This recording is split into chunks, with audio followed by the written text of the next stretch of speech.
Magandang umaga po mga kapatid, mga kapanalangin.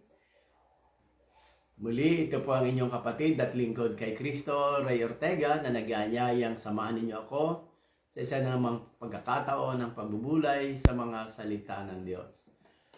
Ang salita ng Diyos ay bukal ng karunungan, kalakasang espiritual at ng kapanatagan sa gitna ng mga problema at panganib sa buhay. Kapag ito po ang ating gabay, hindi tayo malalayo sa katotohanan, hindi tayo maliligaw at malalayo tayo sa katiwalian at mga kasamaan. Kaya welcome po muli ngayong umaga sa ating pagbubulay, araw ng Miyerkules, February 17, 2021. Ang atin pong pagbubulay ay mula sa sulat ni Apostol Pablo sa mga taga-Galacia. Nasa Kapitulo 1 pa rin po tayo at ngayong umaga ay magsisimula tayo ng pagtunghay sa talatang 16. Kahapon po sa ating pagbubulay ay nakita natin kung ano ang tunay na ebanghelyo, na ang pagtanggap dito ay nangahulugan ng biyayang buhay at kaligtasan sa kaparusahan ng Diyos. Subalit ang pagtalikod din sa magandang balita ay ang pananatili sa sumpa, dahil may sumpa ang pagtalikod sa Diyos. Sa umagang ito ay lilinyam naman po ang ating mga talatang tutunghayan sa katangian at kapangyarihan ng magandang balita o ng ebanghelyo. Ang mga salita po kasi ay nagbabago, depende sa kung anong salin ng Biblia ang ginagamit natin. Dito po sa huling edition ng Mabuting Balita ay ito nga yung ginagamit, Magandang Balita. Kaya meron tayong Mabuting Balita Biblia, merong Magandang Balita Biblia. Diba? So ang ating pag-uusap po, gaya ng nasabi ko na, ay lilinya sa mga katangian at kapangyarihan ng magandang balita o ng ebanghelyo ng ating Panginoong Jesucristo. At ang lahat po ng yan ay makikita natin sa paraan ng pagpili at pagtawag ng Diyos kay Saulo, o mas kilala natin ngayon sa pangalang Apostol Pablo. Kaya sige po, kung ready na po tayo, atin pong buksan ang ating mga Biblia sa Galacia Kapitulo 1 at nagsisimula na po tayo ngayon sa talatang 11. Mga kapatid, nais kong malaman ninyo na ang magandang balitang ipinangaral ko ay hindi katha ng tao. Hindi ito tinanggap mula sa tao at hindi rin ito itinuro sa akin ng sinumang tao. Si Jesucristo mismo ang naghayag nito sa akin. Hindi kaila sa inyo kung paano ako namuhay noon bilang kaanib ng relihiyon ng mga Hudyo. Walang awa kung inusig ang iglesia ng Diyos at sinikap na ito'y wasakin. Sa relihiyon ng mga Hudyo, nahigitan ko ang maraming kasing edad ko at ako'y lubhang masugid sa kagalian ng aming mga ninuno. Ang magandang balita po ay mensaheng nanggaling sa Diyos mismo. Ito yung pangkalahatang katangian ng magandang balita na kinikilala natin at tinatanggap sa pamamagitan ng pananampalataya. At ito yung nakilala ni Apostol Pablo nang siya'y tumugon sa tawag ng Panginoon, na dati ay hindi niya pinaniniwalaan. Sa ibang mga alagad ay nasaksihan po nila kung paano nagturo ang Panginoong Jesucristo, ano yung kanyang mga itinuro, at ano yung kanyang mga ginawa. Subalit kay Apostol Pablo po ay matatawag nating isang pambihira o unique na karanasan na siya'y pagpahayagan ng Panginoong Jesucristo nang siya'y nakaakyat na sa langit. Ibig sabihin, nasa maluwalhating katawan na ang ating Panginoong Jesucristo, at sa paraang walang intervention o walang pakialam ang sino mang tao sa pagpapahayag kay Apostol Pablo. Tanging ang Panginoong Jesucristo lamang.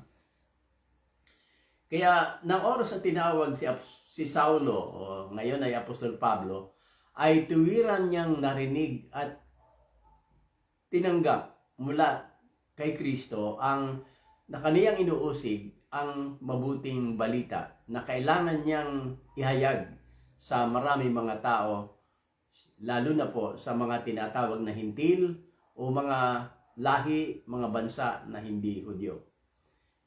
Kaya sigurado siyang hindi kathan ng tao ang aral na kanyang dinadala dahil hindi nanggaling sa tao kundi kusang ipinahayag sa kanya ng Diyos o sa pamamagitan ng ating Panginoong Jesucristo.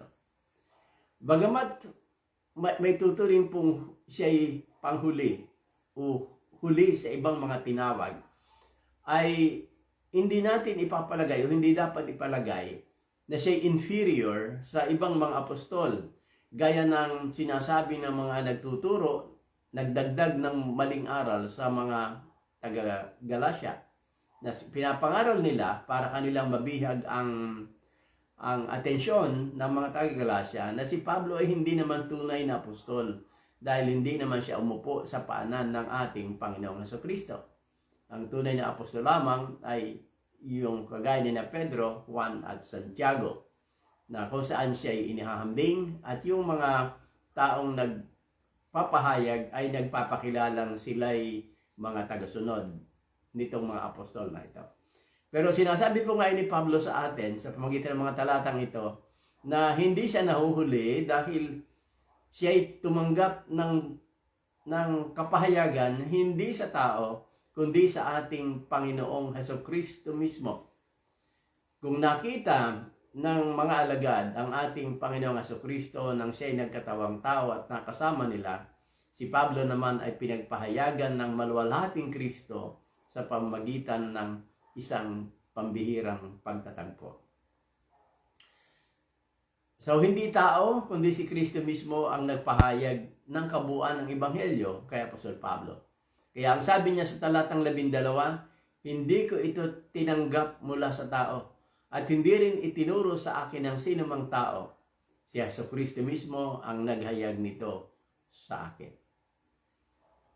Kaya, ano po yung katangian ng Ebanghelyo na mahalagang nakatatak sa atin at hindi natin nakakalimutan? Na ito'y hindi kathan ng tao.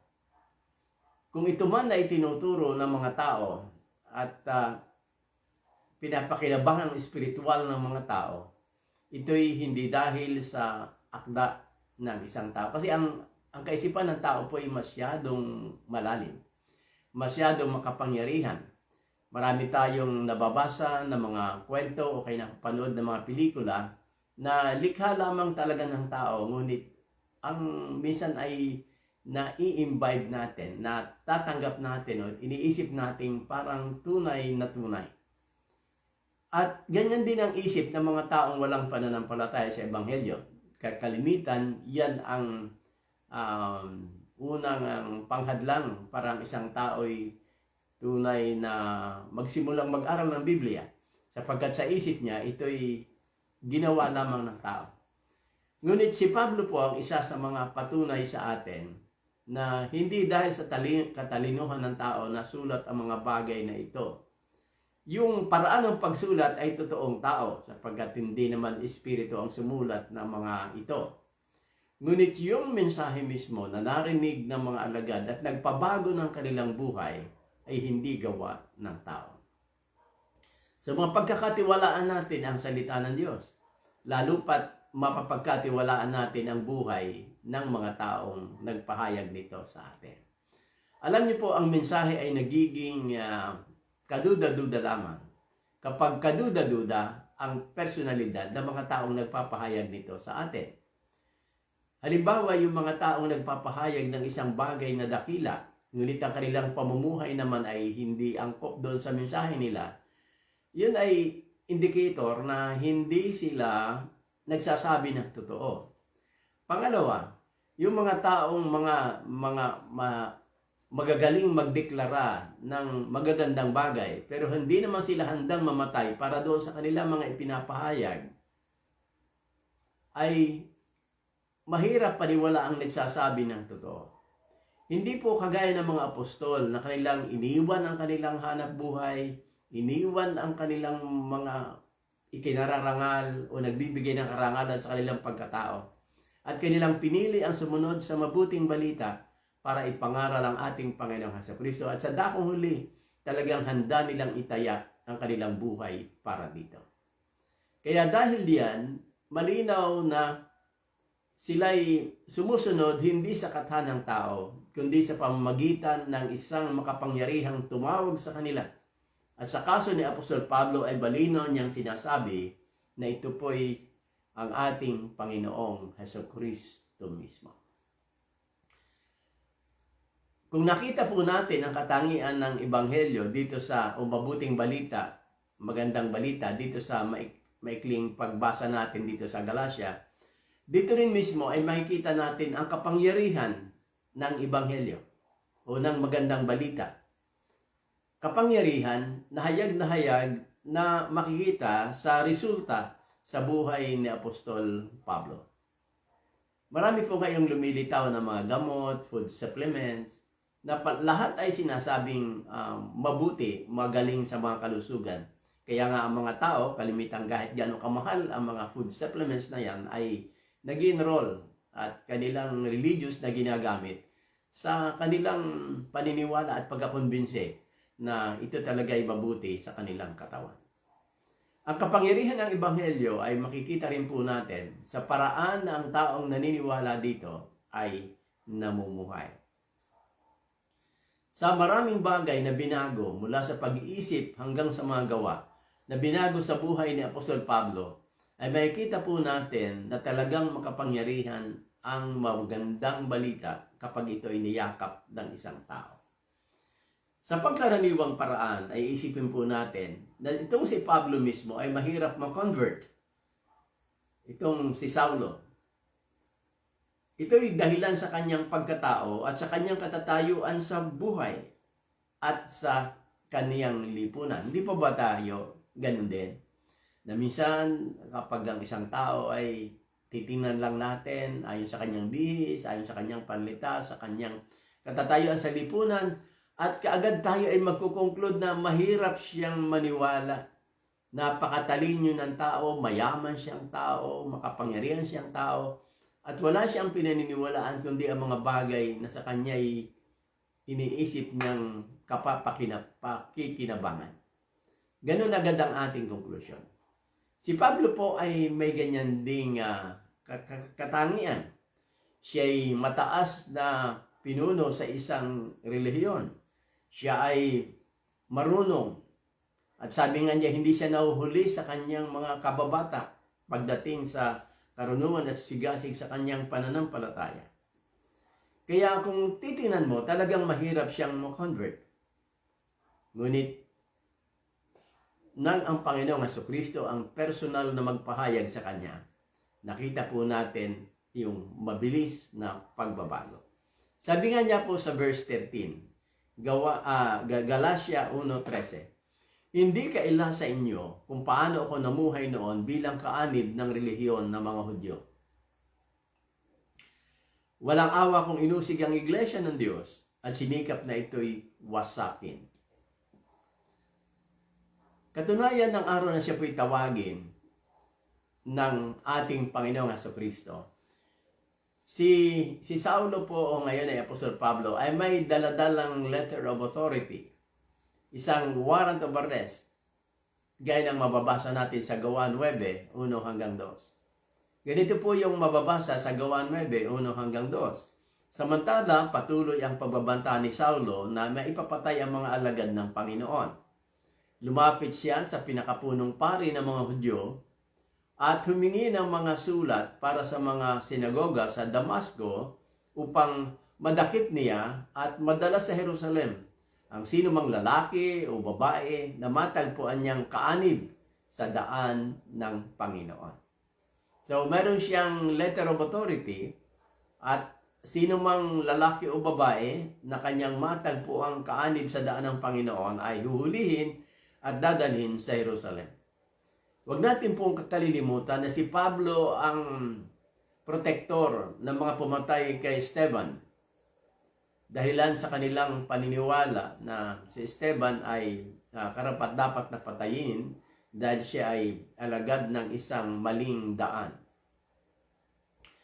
Siya ay tunay na deboto sa kanyang dating relihiyon. Ito pong si Apostol Pablo. At kitang-kita yaon sa kanyang pagdanasang wasakin ang banta sa katiwasayan ng kanyang relihiyon. Kagaya rin po ng ibang mga samahan ngayon ng tinatawag na pananampalataya na sila'y willing na mamatay at pumatay para sa kanilang kinaaniban, huwag lamang itong malalamangan o ma-adulterate ng ibang mga pananampalataya. Siguro ang isip pa niya noon ay gumagawa pa siya ng pabor sa Diyos. Kagaya rin ng ginagawa ng ibang mga relihiyon ngayon na sinasakripisyo ang buhay nila at kumikitin ng buhay, maisulong lamang yung adhikain ng kanilang pananampalataya.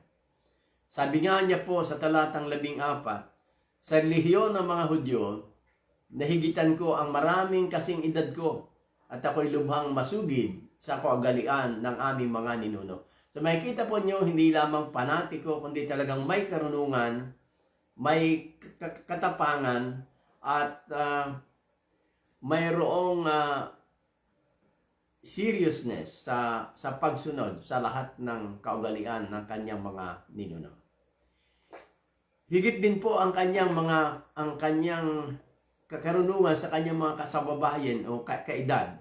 At siya rin ay naging lubhang masugid sa kaugalian ng mga ninuno. Yan po yung kanyang pahayag. Sa madalit sabi po, siya ay isang bulag na tagasunod sa kanyang kinagis ng pananampalataya. Matapat, ngunit wala siyang kamalay-malay na siya ay isang napapahamak na makasalanan, lalo pangat nagising siya sa isang maling pagkakilala. So kagaya rin natin, bagamat maaring hindi tayo kasing deboto at kasing tawag dito,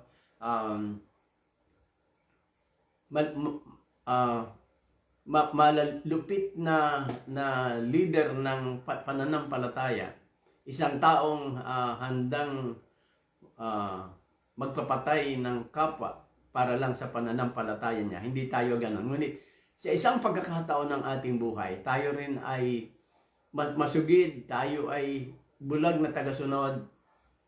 Sunod lang tayo ng sunod dahil yun ang ating tinagis ng pagkakilala. At maari ang ibang mga tao nung araw ay nag-iisip ding mahirap tayo makilala kung pahayagan tayo ng magandang balita. Subalit dahil makapangyarihan ang magandang balita ng Diyos, kapag ito'y narinig ng isang tao na tinatawag ng Diyos, nagkakaroon ng twist o ng pagbabago sa kanyang pag-iisip at sa kanyang paraan ng pamumuhay. Buti na lamang po, sabi nga niya sa verse 15, dahil sa kagandahang loob ng Diyos, pinili niya ako bago pa ako ipanganak at tinawag upang maglingkod sa Kanya. Nang minabuti niyang ihayag sa akin ang kanyang anak upang maipangaral ko siya sa mga hintil, hindi ako sumangguni sa sinumang tao. Putulin po natin yung pagbasa doon.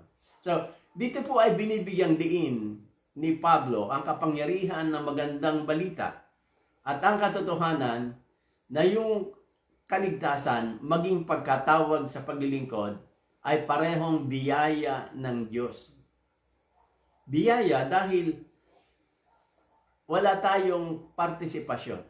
Ang sabi nga ni Pablo, bago pa siya ipinanganak ay tinawag na siya. Pinili na siya bago pa siya ipanganak. So, hindi po tayo ang pumili sa Diyos. Hindi tayo ang pumili sa ating Panginoong Jesucristo. Kung tayo'y namulat ang isip at ngayon ay malinaw natin siya nakikilala, ito'y biyaya ng Diyos sa atin. At kung ating paniniwalaan ang sinasabi ni Pablo at tayo naniniwalang ito'y totoo, doon pa lang, bago pa lang tayo ipinanganak, ay pinili na tayo ng Diyos. Ipinakita din po niya na yung pagtawag at kaligtasan natin sa pangungusap na ito ay batay sa pagpapasya ng Diyos bago pa man tayo isilang.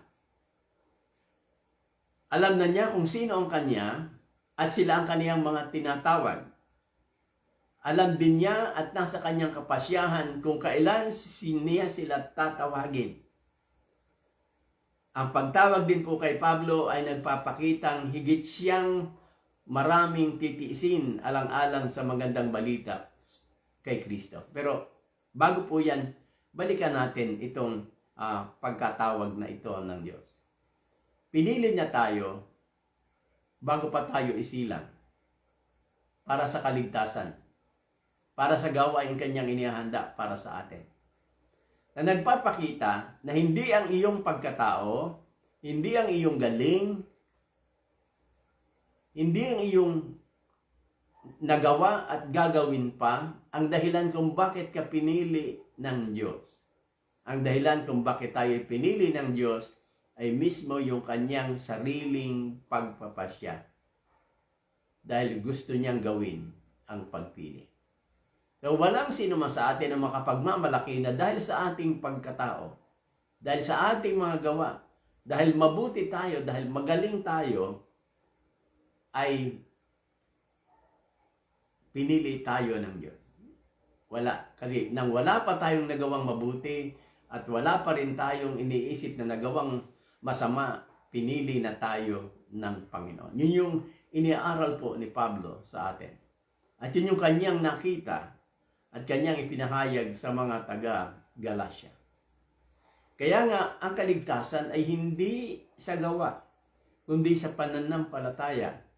Bagamat siyempre, tayo ay nabubuhay sa mabubuting gawa, hindi yun para bayaran ang kaligtasang ating tinanggap, kundi yun ang pinaglagyan sa atin ng Diyos.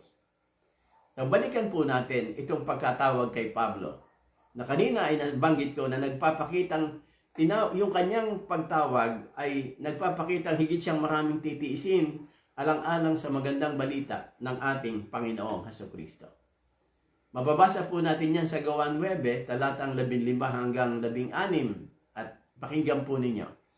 Ngunit sinabi sa kanya, si Ananias po ang kinakausap ng Panginoon, pumunta ka roon sapagkat siya, si Pablo po yung tinutukoy, pinili ko upang ipakilala ang aking pangalan sa mga hintil, sa mga hari at sa mga anak ng Israel. Ipapakita ko sa kanya ang lahat ng dapat niyang tiisin alang-alang sa akin. So yung pagtawag ni kay Apostol Pablo ay dahilan sa pagpili ng Diyos. At yung mas makapangyarihang pagtawag ay para lalong makita ni Apostol Pablo kung gaano karaming bagay ang kanyang titiisin para sa Panginoon kay Kristo na tumawag sa kanya. So sa kabila ng kanyang pagiging makasalanan at malupit na manguusig sa iglesia sa kanyang kapanahunan, ay tinawag pa rin po siya ng Diyos. Si Kristo mismo ang tumawag sa kanya at dinig din mismo ng mga kasama niyang mga manguusig sa mga mananampalataya ang tinig ng Diyos. Ang kaibahan lamang po, wala silang nakikitang nagsasalita. At may naririnig sila, pero wala silang naiintindihan. Gawa 9, talata 7. Ang tinig ng Diyos ay naririnig lamang po ng mga taong tunay na tinatawag ng Diyos at hindi ng ibang mga tao na walang kaugnayan sa kanyang tawag. Kaya kung kayo ay napagtatawanan dahil parang sa kanila'y kamangmangan ang mga aral na iyong sinusunod, huwag po kayong magtaka. Dahil ang inyong naunawaan, ang katotohanan ng inyong tinatanggap, ay hindi mauunawaan at hindi matatanggap ng mga taong hindi tinatawag ng Diyos. Sa isang banda rin, kung kayo po ay alam niyong tinatawag kayo ng Diyos, kayo nasa pulutong ng mga manliliba, pulutong ng mga makasalanan, pero ayaw niyong sumunod agad sa Panginoon kasi ang gusto niyo ay maintindihan kayo ng inyong kapwa at hindi kayo makasunod kung kayo hindi nila maintindihan, hindi niyo po mahihintay yun. Kasi ang tawag ng Diyos, kung ito'y para sa iyo ay sa iyo lamang, at kung hindi tinatawag ang iyong mga kasamahan, hindi nila ikaw maiintindihan kahit kailan. So, nabatid po ni Pablo na ang tawag na yon ay kahabagan ng Diyos. Yung mismong pagkausap sa kanya, na kanyang ikinabulag ng pansamantala, ay kahabagan ng Diyos. Ganito po yung sabi sa talatang 15, Galatia 1:15. Dahil sa kagandahang loob ng Diyos, pinili niya ako bago pa ako ipanganak at tinawag upang maglingkod sa Kanya. Ano po ang dahilan? Kagandahang loob ng Diyos. Kahabagan ng Diyos. Yan ang mga dahilan kung bakit siya pinili at nalaman niya ito nang siya'y sumunod na sa ating Panginoon sa Kristo. So bago siya maging tao ay tinawag na siya upang maglingkod sa Diyos. Nang ibig sabihin po ni Pablo ay nakabukod na siya para sa gawaing kaniyang gagampanan bago pa man siya isinilang.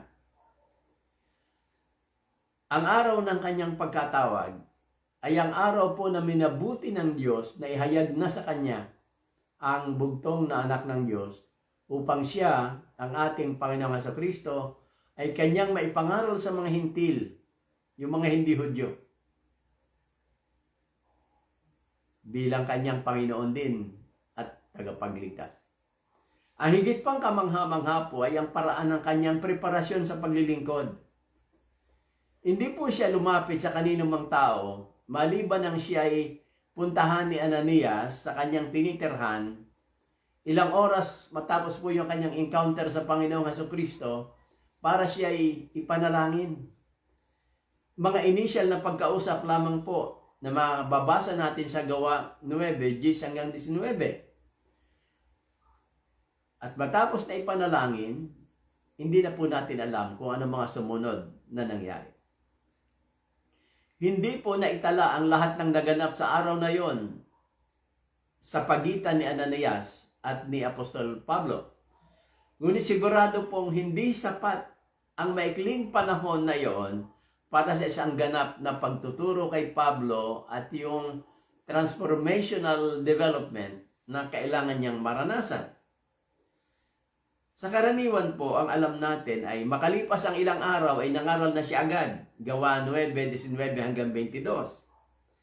At yun ay dahil hindi natin alam na mayroon palang malawak na gap o pagitan sa panahon ng kanyang calling and conversion at ng unang araw ng kanyang pangangaral. Meron pong malaking gap doon. Akala natin, pagka pamahinga niya na nagbalik muli yung kanyang paningin, ay nangaral na siya. Pero hindi po pala. Meron palang malaking gap sa pagitan ng kanyang conversion at yung kanyang paghayo bilang apostol sa mga hintil. Walang taong nagturo sa kanya ng tungkol sa daan na kanyang ipinangaral ayon kay Pablo. Dahil hindi naman siya nakipagkita sa kanino man sa mga apostol sa loob ng maraming mga taon para tumanggap ng turo, hindi po siya nakipagkita sa sino man sa mga apostol. Sa halip po siya ay nagpunta sa lugar ng Arabia kung saan siya ay nagkaroon ng isang personal asylum na hindi binanggit kung saang lugar upang doon mismo ang Diyos ang magturo sa kanya ayon sa kanyang pahayag. Alam niyo kung kailan nangyari ang una nilang pagkikita sa mga apostol? Nangyari po lamang ang kanilang unang pagkikita ni Pedro 3 taon ang lumipas mula sa araw ng paghahayag ng tawag sa kanya ng Panginoong Jesucristo. Kung inyong iisipin, yung 3 taon na yon ay kasing tagal ng 3 taon ng pakikisama ng mga alagad sa ating Panginoong Jesucristo bago siya ipinako sa krus, mamatay at ilibing at mabuhay na maguli at umakyat sa langit. Hindi natin kita sa mga gawa na mayroon ng ganong pagitan sa kanyang conversion and pagtupad ng kanyang gawain bilang isang apostol. Ngunit dito sa Galatia, ikinuwento ni Pablo ito bilang pagpapakilala na siya ay tunay na apostol na hindi dapat maliitin, bagamat hindi naman siya nagmamataas. Basahin po natin mula talatang 17. Hindi rin ako nagpunta sa Jerusalem upang makipagkita sa mga apostol na nauna sa akin, yung pong 12. Sa halip, nagpunta ako sa Arabia at pagkatapos ay bumalik ako sa Damasco. Pagkaraan ng 3 taon, verse 18, pumunta ako sa Jerusalem upang makipag-usap kay Pedro at 15 araw kaming nagkasama. May bilang po ang lahat. Wala akong nakitang iba pang apostol maliban kay Santiago na kapatid ng Panginoon. Siyempre, pwede kayong gumiti ng palihim, pwede kayong mapaismid. Ano ba sinasabi ng tao na ito? Kaya, yung verse 20 ay para pong isang pledge ng isang taong pinagdududahan. Sabi niya, totoong lahat ng sinusulat ko sa inyo, alam ng Diyos, hindi ako nagsisinungaling. Ang isang taong handang mamatay para sa kanyang pinaniniwalaan. Ang isang taong tumalikod sa lahat ng bagay, karangyaan, kayamanan, kapangyarihan, para mamatay sa kanyang isinusulong, ay hindi natin basta pagdududahan ang katapatan. Manapay yun ganong mga tao ang ating pinaniniwalaan at sinusundan, sapagkat ang taong totoo ay handang mamatay sa katotohanan. Sa halip ay nagpunta siya ng Arabia at pagkatapos doon ay saka pa siya bumalik muli ng Damasco. 3 taon pa muli ang lumipas bago siya pumunta sa Jerusalem upang kausapin ng personal si Pedro. Yan po yung ating nalaman kanina. At 15 araw silang nagkasama ng alagad sa Jerusalem. Kapansin-pansin na kanyang binigyang diin na wala siyang ibang nakita, siguro nakausap, kundi si Santiago na kapatid ng Panginoon. Verse 21, pagkatapos pumunta ako sa ilang lugar sa Syria at sa Cilicia. Hindi pa ako kilala noon ng mga mananampalataya kay Kristo na nasa Judea. Nakarating lamang sa kanila ang ganitong balita. Ang dating umuusig sa atin ay nangangaral na ngayon ng pananampalatayang dati sinikap niyang wasakin. Kita po niyo ang transformation. Yung dating umuusig at pinipilit wasakin yung aral ng ating Panginoong Hesukristo, ngayon ay naging mananampalataya at tagasunod ng ating Panginoong Hesukristo. Kaya dahil dito, ang mga mananampalataya na nakarinig ng balita, bagamat hindi pa siya nakikita, ay nagpuri sa Diyos ng dahil kay Apostol Pablo. Mga minamahal, mga kapatid, ang buhay po ni Apostol Pablo ay isang malinaw na patotoo kung paano ang magandang balita ay tunay na nagpapabago ng buhay ng isang tao. Kaya ito yung ating ibinabahagi. Ang magandang balita, ang instrumento ng Diyos sa pagtawag sa mga tao upang mapanumbalik sa kanilang kaugnayan sa Diyos. Sa pamamagitan nito ay muli tayong naiugnay sa Diyos na nagbigay sa atin ng buhay matapos na mapatawad at malinis tayo sa ating mga kasalanan. Ang mabuting balita na balita tungkol sa pagtawag ng Diyos sa mga tao upang makipagkasundo sa Kanya. Pagkakasundong batay sa sakripisyo o alay na handog ng ating Panginoong Hesukristo para sa ikapagpapatawad sa ating mga kasalanan. Hindi po batay sa ating magagawa o sa mga gawa natin. Hindi rin batay sa nakalipas mong buhay.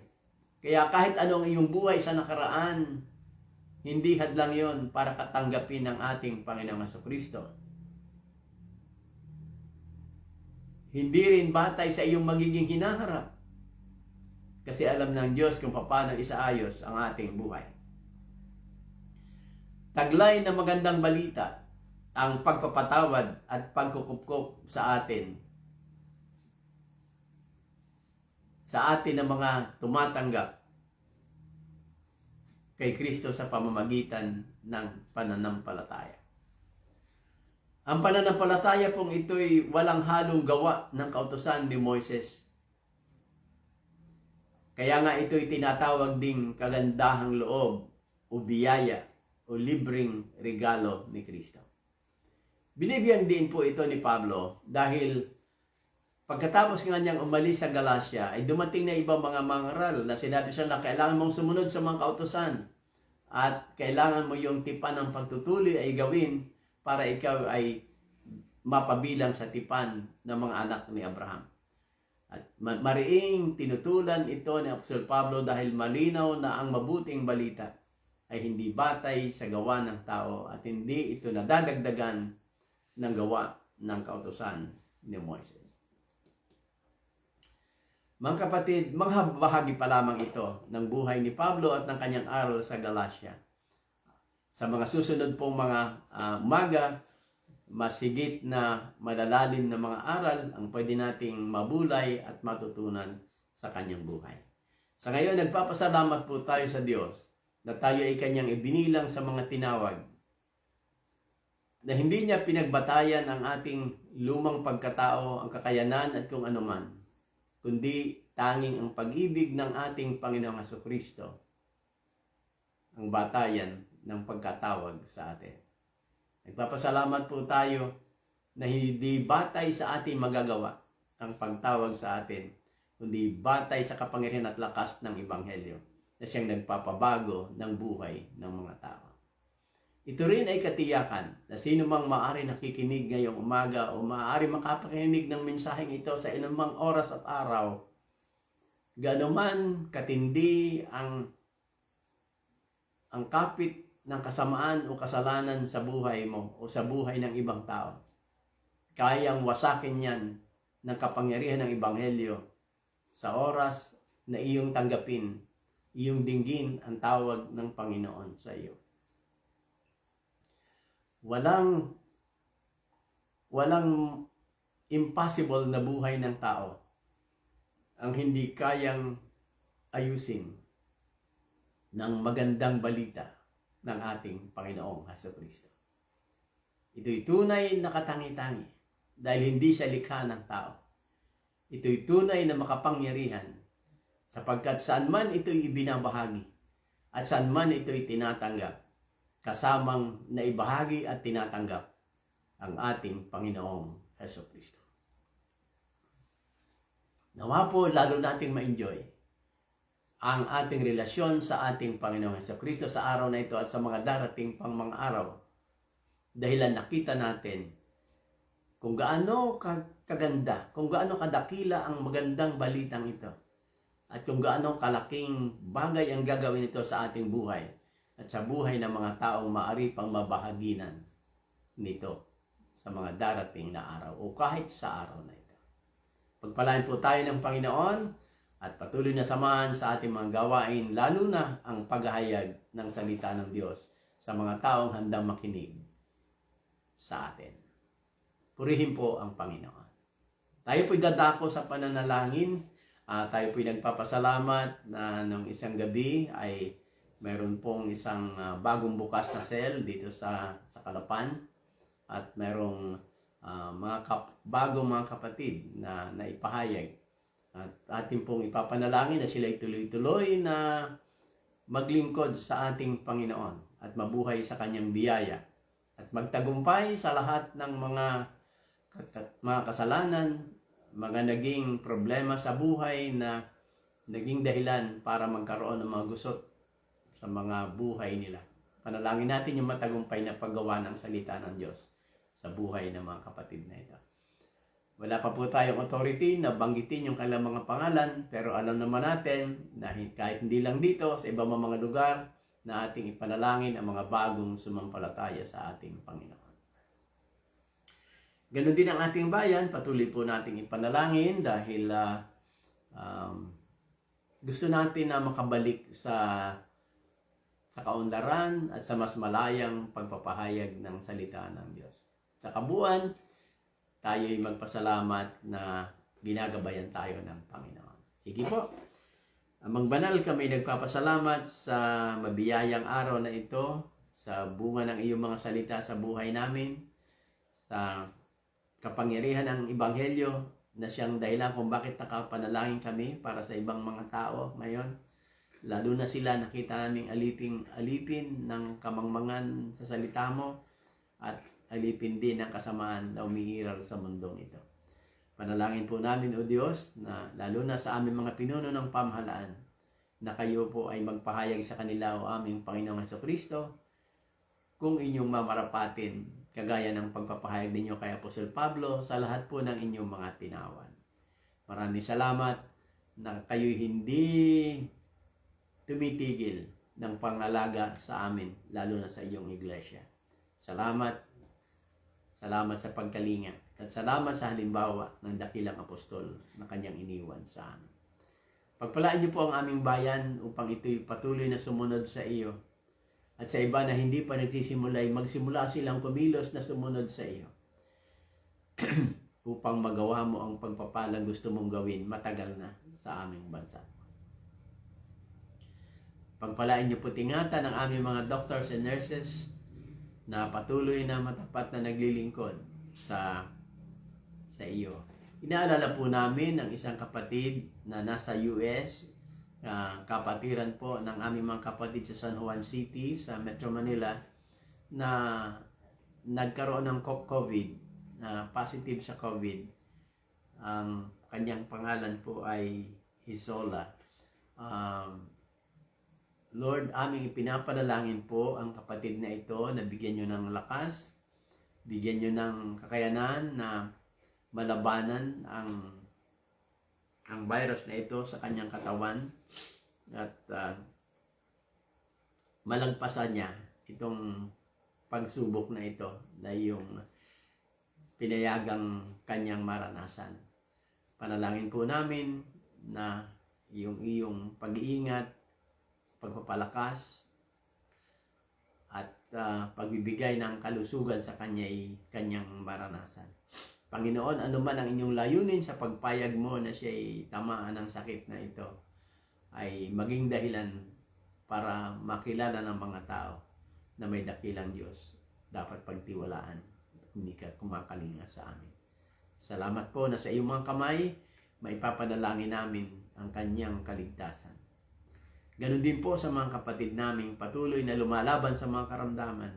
Salamat po na sila iyong pinagpapala. Sila iyong hinihipo, pinapagaling sa kanilang mga karamdaman. At salamat na sa araw na ito, iyong binabawasan yung mga sakit na naramdaman ng mga kapatid na ito na ang dinadalang karamdaman ay hindi pangkaraniwan. Salamat po sa iyo, Panginoon. Sa iyo namin sila inilalapit, sa iyo namin sila inilalagat, dahil ikaw lamang, Panginoon, ang tunay na katugunan sa mga karamdamang itong kanilang binabata sa panahon ng ito. Lord, amin din pong pinapanalangin ang mga gawain sa iba-ibang mga lugar. Salamat ng marami sa iyong pagkilos sa aming mga kapatid para lang kanilang madama, maging convince sila na meron kayong tawag sa kanila at sila ay humayo sa iba-ibang mga lugar. Panalangin po namin ang mga iglesyang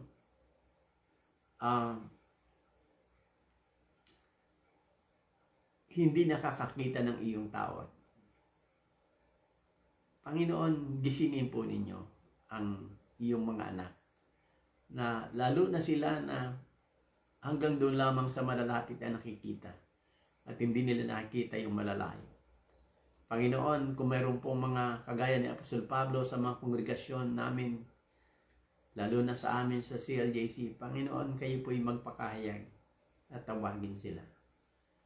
Tulungan sila maging matapang na sumunod sa iyo, na talagang iwanan ang kanilang dating buhay at pamumuhay at sumunod sa iyo at humayo kahit sa ang lugar sila iyong dadalhin. Bigyan mo sila ng pananampalatayang handang mabuhay at mamatay para sa iyo. Salamat po na ikaw din naman ang aming aasahan na kakalinga sa kanila saan mang lugar sila iyong pinapahayo. Tulungan niyo po ang mga leader ng iglesia na sila ihanda para sa ganitong gawain. Salamat din po sa araw na ito na kami pinagpala mo ng iyong salita. Patuloy kaming samahan na mabuhay para sa iyo araw-araw. Sa pangalan po ng aming Panginoong Jesus. Amen. Mga kapatid, maraming salamat po sa inyong pakikisama sa ating pagbubulay at panalangin ngayong umagang ito. Pagpalain po tayong lahat ng